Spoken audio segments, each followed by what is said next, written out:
carved wooden hats, do you wonder? Who made these? What are they used for? What do they mean to the people who made them? To my people, the Tlingit natives of Alaska, they record the history of our families and tribes. They document our relationship with the land, with the fish, with the game that has sustained us throughout the ages. When we wear them and put them in our houses, they tell people who we are. What is our lineage? They give us self-respect. They are more like the coats of arms of the noble families of Britain than the sculptures of Picasso or Michelangelo. Take this raven hat that one of our great chiefs would wear at special ceremonies and dances. It tells a story of how Raven brought light into the world for the first time. This is a story my mother and grandmother have told me many times. Like the book of Genesis in the Bible, this hat records an important part of our history.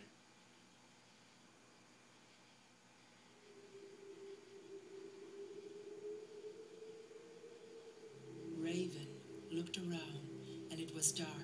There was no sun, no moon, no stars. That was the way it was back in those ancient days, when it was dark as the inside of the earth, dark as the wing of Raven himself. He had to grope his way along the beach until he came to the Nass River. He had learned from the fishermen of the night about an old man and about the bright treasures he kept in his house. So Raven groped his way up the banks of the river. He flew up the banks of the river. He ran and he danced all the way to the headwaters and the house of Nashak on Kau. He was wealthy, that old nobleman. He had many treasures, but the greatest ones he kept in boxes there in his house. The sun, the moon, and the stars. He had another treasure too, a beautiful daughter, one he loved very much. Raven learned all that from the fishermen of the night. He turned himself into a spruce needle. He floated down the river into a pool, floated there, and waited.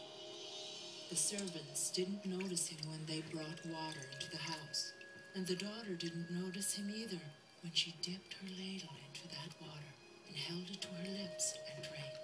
Didn't even notice Raven as she swallowed him down, and now he was inside her, and she became pregnant. 9 months later, she gave birth to Raven in the form of a human child.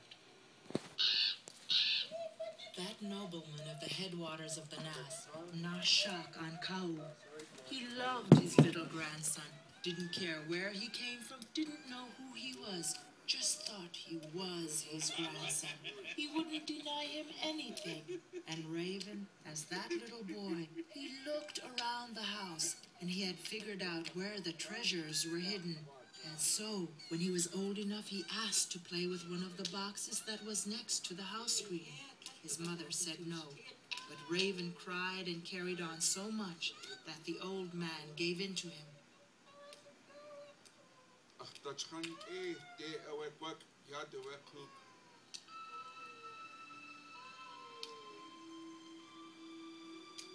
When no one was looking, Raven went to the box and opened it up.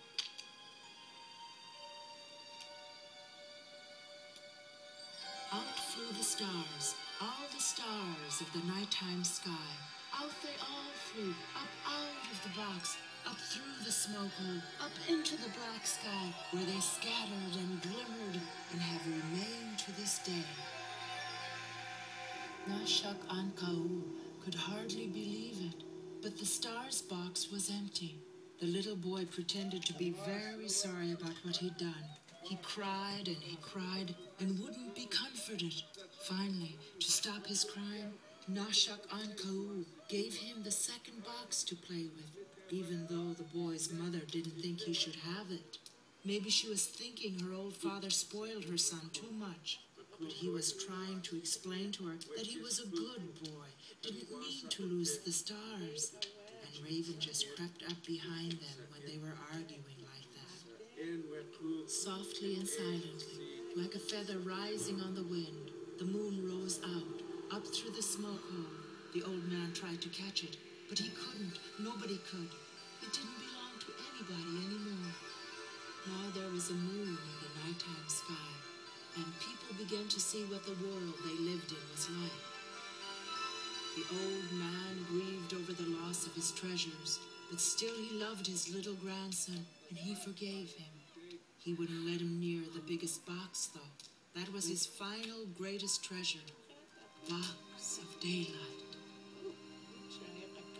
So Raven waited. He waited until late one night. He put on his wing cape, turning himself back from a human child and into a black bird again. He rose up. All the people of the Nass, all the people of the night, all the people of the world were asleep.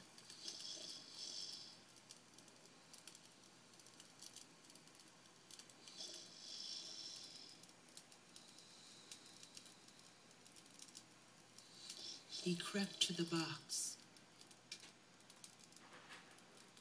He opened it slowly.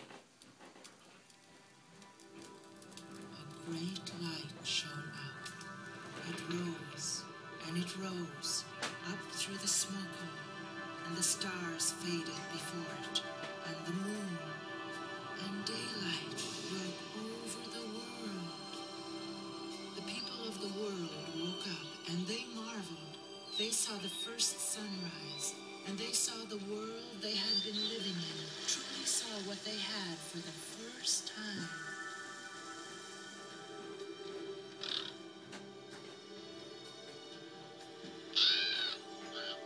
And Nashak saw too.